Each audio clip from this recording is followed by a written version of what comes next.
주식 사냥입니다. 자, 오늘 9월 29일입니다. 이제 추석 연휴가 다가오는 가운데 있는데요. 오늘 짧게 여러분께 말씀을 드릴 부분은 뭐냐면, 이제 우리가 어떻게 이 추석 연휴 전에 대응을 해야 될 것인지를 한 번 더 고민하고 정리하는 시간을 갖도록 해보겠습니다. 그리고 추가적으로 일단은 어떤 종목군들을 또 우리가 살펴보고 매매를 해야 될 건지, 그리고 시장을 우리가 어떻게 바라봐야 될 것인지 살펴봐야 되는데, 일단 오늘 반등은 나오고 있어요. 코스피, 코스닥이 그래도 반등이 나오면서 기관 외국인 매수세가 좀 있어요. 이게 시장은 여러분들, 제가 이제 30분 봉을 자주 이제 보거든요. 이 추세나 시세를 이제 바라볼 때 30분 봉을 주로 활용을 하는데, 이 30분 봉의 금요일장에서 이제 결국에는 무너졌었어요. 무너지고 오늘 반등이 나오고 있거든요. 그러니까 문제는 뭐냐면, 이게 빠진다고 해서 계속 빠지진 않아요. 그러니까 시장이라는 게, 특히 뭐 소형 종목 같은 경우는 빠진다 그러면 계속 빠지긴 하거든요. 근데 일반적으로 봤을 때 빠지더라도 V자 반등이 나와요. 그러니까 반등이 나오면서 여기서 한 번 더 빠질 것인지, 그러니까 즉 우리가 흔히 알고 있는 쌍바닥을 만들 것인지, 아니면 한 번 더 강하게 수급에 붙게 되면 이렇게 반등을 되면서 이렇게 쏘아 올리는 형태로 갈 수도 있거든요. 근데 일반적으로는 보통 이렇게 V자 반등, 우리가 이제 수학 시간에 배우면 양변의 각이 합한 이 길이가 같은 만큼의 거의 반등이 나올 때도 있고, 아니면은 반만 나오고 나서 중간 값에서 횡보를 한 다음에 여기서 반등을 할지, 와치 반등을 해서 메꿀지, 위로 상방을 틀지, 아니면은 밑으로 내려가 있지, 이 두 가지가 결정되는데, 그러니까 지금은 이제 2단계는 아닌 거죠. 2단계는 아니고 지금은 2단계라고 보시면 될 것 같아요. 자, 그러면은 이 코스피, 코스닥 모두 비슷하게 흘러가고 있잖아요. 자, 그러면 지금 이게 하락을 했잖아요. 금요일장에서. 지금 반등이 딱 어떻게 보여? 이 하락하기 전에 이 목요일 종가와 월요일 종가의 중간 값에 딱 머물고 있잖아요. 자, 그러면 중요한 건 뭐냐면, 여기 중간 값에서 한 번 밑으로 또 고꾸라지게 되면 많이 고꾸라질 수 있어요. 왜냐면은 만약에 이게 갈 거였다 그러면 딱 두 가지가 나와야 되는 거예요. 아까 말씀드렸다시피 V자 반등이 강하게 나와서 이 떨어진 것만큼 똑같이 올라와주는, 이 같은 길이의 반등이 나와주는 거, 하락한 것만큼 상승하는 나오면서 약간의 횡보를 하면서 올라가주는 방향이 나오든지, 아니면 절반만 회복한 다음에 약간 횡보하고 다시 올라가 줘야 되는지. 근데 여기서 만약에 올라가지 못한다, 여기서 올라가지 못하면 이제 어떤 문제가 발생하냐. 자, 첫 번째, 자, 만약에 이 시나리오, 그러니까 1번 시나리오에서 만약에 이렇게 올라갔는데 여기서 만약에 올라가지 못한다고 하면 횡보하다가 고꾸라질 수가 있어요. 그럼 얘는 뭐냐면, 그래도 앞에와 이 길이가 같기 때문에 그래도 쌍바닥의 가능성을 열어놓고 우리가 대응해 볼 수는 있어요. 그러니까 한 번 더 우리가 매수의 기회로 삼고 한 번 더 반등이 나올 수 있겠다. 근데 여기서 이제 이 반등 시에는 똑같이 쌍바닥에 나온다는 건 뭐예요? 다시 한번 떨어진 것만큼 다시 올라가줘야 되는 반등이 나와야 되는데, 만약에 떨어진 것만큼 그만큼의 길이에 똑같은 길이가 나오지 않는다 그러면, 다시 한번요, 이렇게 쌍바닥을 그릴 것처럼 보였는데 이렇게 고꾸라진다고 하면 이거는 뭐예요? 매도 시그널이 되는 거예요. 그러니까 수학적으로 접근을 해야 되는 거거든요. 똑같이 떨어진 건 똑같이 올라와 줘야지 힘이 있다는 건데, 떨어지는 건 이만큼 떨어졌는데 올라가는 건 0.5만큼 떨어지고 나서 고꾸라진다? 이거는 안 좋은 거죠. 왜? 위에서의 매물 압박이 강하다는 거거든요. 그러니까 이런 거는 조심해야 되는 거예요. 근데 지금 우리가 봐야 될 건 뭐예요? 지금 우리가 염두에 될 건 이 상황이거든요. 이 상황. 그러니까 한 번 더 반등이 나오고 나서 다시 이게 떨어질 건지에 대해서 보는 거니까요. 자, 그럼 두 번째 시나리오.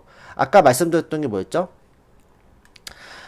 똑같은 길이만큼 반등은 나오지 않고 중간값에서 횡보하는 경우죠. 지금 딱 이런 상황이잖아요. 자, 그럼 여기서 어떻게 되면 이미 반등은 나온 거예요. 그렇죠? 이거에 대한 절반값에 대한 반등은 나왔고, 여기서 한 번에 가지 않겠다라는 걸 좀 보여주는 거거든요.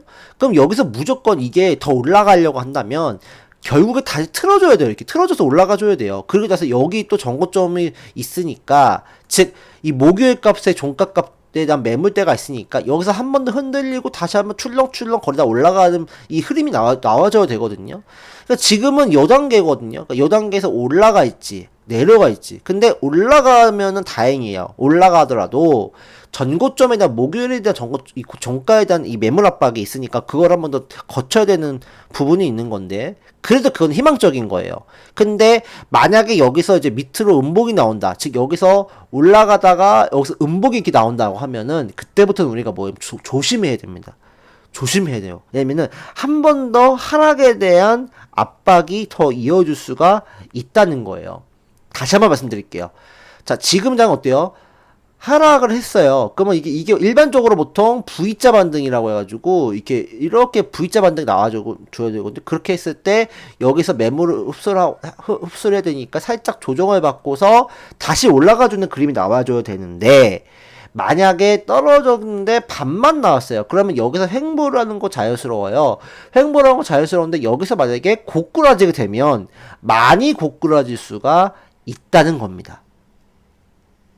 반대로 여기서 그래도 올라가 준다면, 지금은 다행히 이제 양봉으로 만들고 있으니까 좀 약간은 희망적인 시그널이 나오고 있기는 하거든요. 여기서 한 번 더 올라가면 결국 여기까지, 즉 이 목요일 때까지 이 부분까지 올라가 주겠죠. 여기서 한 번 더 조정을 살짝 받고 다시 한번 수급에 붙어서 올라가는 그림이 나와주는 게 제일 이상적인 그림인데, 일단 현재로서는 희망적인 어떤 방향으로는 가고는 있어요. 그러니까 단지 이제 오늘은 이렇게 가고 나서 내일은 또 마지막 날이기 때문에 또 때려버릴 수 있기 때문에 그거를 내일 보셔야 돼요. 그래서 그러니까 때려버렸을 때 얼마큼 때릴 것인지, 엄청 많이 밀릴 것인지. 자, 그럼 일봉상을 본다고 했을 때 지금 어제 사실 금요일장에서 많이 빠졌잖아요. 많이 빠지고 나서 지금 어떻게 보면 이제 음봉을 많이 감싸 안고 올라왔잖아요. 그러니까 여기서 이거를 양봉으로 내지고 나서 다음 주에 내일도 이렇게 양봉으로 나온다 그러면 이때는 좀 희망적일 수 있어요. 근데 여기서 오늘 양봉을 만들고 종가 마감했는데 내일 다시 한번 음봉이 나온다 그러면 요거는 좀 안 좋은 시그널이 되는 거예요. 그쵸? 그리고 나서 10월달 첫째 주에 만약에 음봉이 하나 더 나온다? 그러면 얘는 3,200포인트 밑에까지 한번 떨어졌다 올라가겠다 라는 생각으로 접근을 해야 됩니다. 그래서 지금은 오늘 양봉 나왔다고 해서 좋을 건 아니고, 일단 조금 더 살펴봐야 되는 시간이다. 코스닥도 마찬가지예요. 그래서 오늘 뭐 오늘 긍정적인 시세가 나오고 있긴 하지만, 그 중요한 거는 이 5일선 위로 안착을 해줘야 되는 그림이 또 나와줘야 돼요. 그리고 설령 안착하더라도 밀려버릴 수가 있어요. 그렇기 때문에 일단 내일 그 수급이 어떻게 들어오는지 좀 체크를 해보고, 제일 중요한 10월 첫날이 어떻게 반응하는지, 이제 추석 연휴를 앞두고 있는 상황이기 때문에 이걸 어떻게 받아들일 것인지는 조금 더 캔들을 좀 봐야 될 것 같아요. 하지만 어쨌든 장기적으로 봤을 때는 어쨌든 시장은 뭐 조정을 받는다 하더라도 저는 앞으로 추가적인 랠리는 나올 수 있지 않을까라고 생각을 합니다. 다만 우리에게 당면한 문제가 뭐죠? 환율이지, 환율. 지금 한미 관세 협상에 대한 부분이 아직까지도 지금 뭐 해결이 안 되고 있는 상황이기 때문에 환율이 1450원대까지 올라가게 되면은 지수 자체도 조금 이제 횡보나 조정이 더 이어질 수밖에 없습니다. 그러니까 지금 이렇게 떨어졌다고 해서 뭐 바로 이렇게 올라가는 게 아니고요. 살짝 올라가다가 한 번 더 밑으로 또 고꾸라질 수가 있다는 거예요. 그러니까 이거를 고꾸라질 때라도 여기서 바닥을 다지고 다시 이렇게 또 올라갈 수 있는 그런 상황들이기 때문에 지금은 우리가 제일 중요한 건 환율 체크, 한미 관세 협상 체크하는 게 가장 중요하다. 저는 그렇게 생각을 합니다. 그러니까 지금은 그렇기 때문에 정말 어떤 것만 봐야 돼요? 탄력적인 종목만 봐야 돼요. 탄력적인 종목. 탄력이 있는 종목 있잖아요. 끼가 있는 종목, 요 종목군들로만 여러분들이 매매를 하셔야 된다. 근데 그 종목의 섹터가 뭐였죠? 로봇 섹터였잖아. 로보티즈. 로보스타 오늘 또 급등해서 가고 있죠. 로보스타, 하이젠 RNM. 이 얘기만 한 100번 하는 것 같아요. 그쵸? 지겨우실 것 같긴 한데, 뭐, 클로봇, 또, 뭐, 두산 로보틱스, 레인보우 로보틱스, 뭐 엔젤 로보틱스, 뭐 큐렉소, 그다음에 또 PNS 로보틱스 이런 종목군들, 로보티즈, SPG 이런 것들 위주로만 여러분들이 그나마 이런 종목은 빠지더라도 반등이 세게 나올 수 있는 거예요. 지금은 시장에 화두가 된 종목군들이니까요. 그 다음에 이제 최근 오늘도 화장품 관련주가 또 반등이 세게 나오고 있어요. 에이페아 같은 경우도 이제 앞으로 우상향에 대한 부분들이 있기 때문에 오늘 따라보지 마시고 내일 이제 조정이 음봉이 나오면 차라리 그때 매수를 하는 것도 괜찮지 않을까. 그 다음에 뭐 한국콜마, 그 다음에 코스맥스 이런 어떤 제약 화장품 관련주들 이런 종목군들에 대한 베팅도 차라리 긍정적이다라고 볼 수 있을 것 같고, LNC 바이오 이런 것들도 지금 이제 뭐 음봉이 나오면서 뭐 우리나라 이 복지부에서 뭐 이거 뭐 이 의료 목적이 아닌 것들 제한을 한다라고 했는데 주말 사이에 LNC 바이오 대표가 적극적으로 해명을 했어요. 우리는 그렇지 않다, 의료용이다라고 강력하게 얘기를 하면서 어제 뭐 지난주 금요일날 시간의 장에서는 거의 20% 넘게 폭락을 했었어요. 근데 이제 오늘 다시 또 이렇게 말아 올리잖아요. 그러니까 이런 것들이 굉장히 지금 변동성이 심하면서도 이런 것들은 뭐예요? 하락이 또 깊으면서 상승이 깊은 거예요. 그쵸? 그러니까 이런 거 딱 보시면 아니까 일반적으로 수급이 그도 있다고 하면은 이렇게 되는 거예요.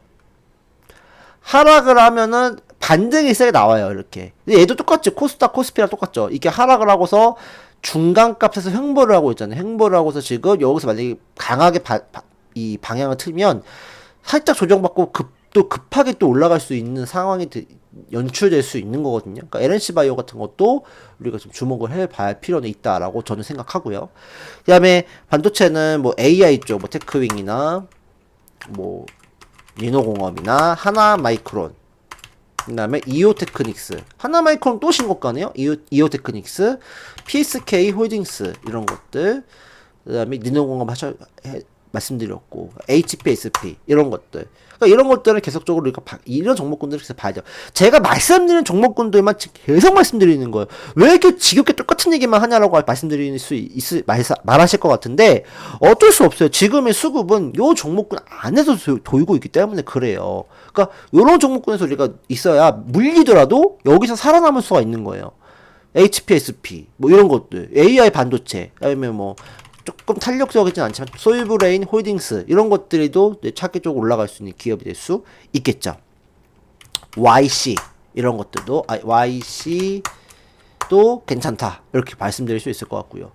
그 다음에 뭐죠? 제약바이오, 알테오젠은 또 이제 코스피 이전 상장에 대한 부분들 주간사 선정했다고 하니까 또 반등이 나오고 있는데, 알테오젠은 앞으로의 모멘텀이 있기 때문에 적점 매수, 저가 매수가 가능하다는 말씀을 저는 여전히 드리고 있습니다. 그 다음에 니가캔바이오, 에이빌 바이오, 또 뭐 인벤, 티즈랩, 올릭스 이런 것들, 또 뭐 에이프릴 바이오, 코롱 티슈진, 한올 바이오 파마 오늘 급등하고 있네요. 한올 바이오 파마, 티슈진 이런 것들, 한미 약품, 무거운 거는 한미 약품 혹은 세트 리온 이런 것들, 삼성 바이오로직스, 그 다음에 뭐 퓨처캠 이런 건 좀 효과가 얇아서 위험할 수는 있겠지만, 보로누이 이런 것들.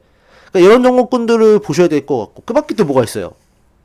이제 없어요. 아니 뭐 이제 먹을거리 뭐 농심이라든지 삼양식, 농심 같은 경우는 이거는 많이 빠졌잖아요, 그죠? 그러니까 이런 것들은 단기 반등은 들어오니까 여기서 10%, 10%, 10%, 10% 사고 기다리는 거, 이런 거는 어쩔 수 없어요. 그 다음에 뭐 오리온, 삼양식품 이런 것들. 근데 지금으로선 제일 좋은 건 뭐예요? 반도체, 바이오, 로봇, 그 다음에 이제 지주사, 한국금융지주, 미래에셋, 증권 이런 것들, 지주사 같은 거, 금융 쪽, 보험 쪽, 하나손해보험, 뭐 스테이블코인, 뭐 다날, 그 다음에 한화투자증권 오늘 급등하는 모습 보여주고 있는데요. 이런 것들도 조정시 매수가 가능할 것 같고요. 그러니까 이런 것들을 이제 볼 수밖에 없어요. 딱히 없어. 그 다음에 이제 내가 조금 길게 본다고 하시면 HD 현대중공업, 조선 관련주도 모아가도 되긴 합니다. 길게 본다고 했을 때 연말 넘어서까지 내가 볼 수 있다 그러면 모아간다고 하면은 조선 관련주도 아직까지 모멘텀이 살아 있으니까요. 그러니까 이렇게 우리가 봐야 될 수밖에 없는 상황입니다.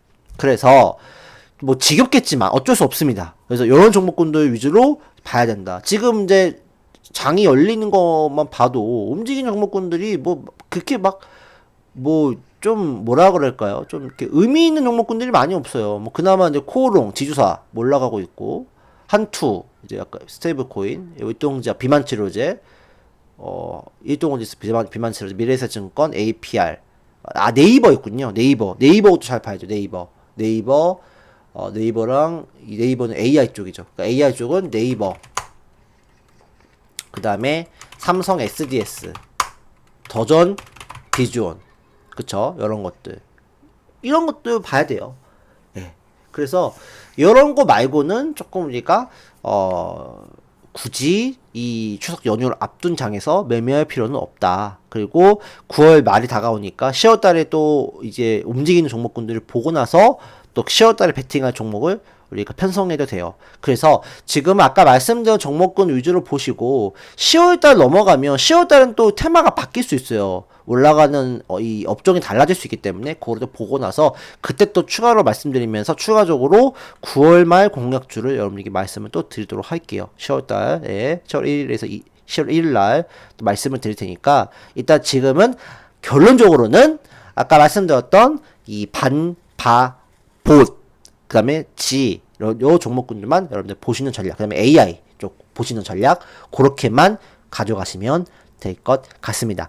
추석 연휴가 앞두고 있기 때문에 특히 오늘은 막 반등이 나오고 있어요. 하지만 내일은 또 급락이 나올 수 있어요. 왜냐면은 내일 이제 또 연휴를 앞두고 또 목요일까지 이제 어떻게 이제 계좌를 내가 이제 현금화하려면 내일 정도까지는 또 이 주식 청산을 좀 해야 되거든요.